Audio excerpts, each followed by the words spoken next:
Hey you guys, welcome to the Canning Nana. I just want to show you really quick these awesome tacos that a friend of mine showed me about 6 months ago, 5-6 months ago. And we have them, oh gosh, about maybe twice a month now. I know, really bad, but it's a food truck here in Oxnard, California, where we just picked them up.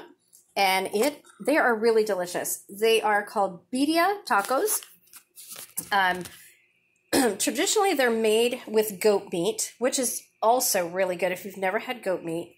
I know that sounds terrible, but it's really, really good. These are called Quesotacos, and they have beef in them, and cheese, and they're wrapped in double tortillas. And then you pick them up, and I'm going to show you with this one. I'm not going to do it, but pick them up and you dip it in the consomme. Absolutely amazing. If you haven't had any, try it. It's Birria to go in Oxnard. Thank you for watching.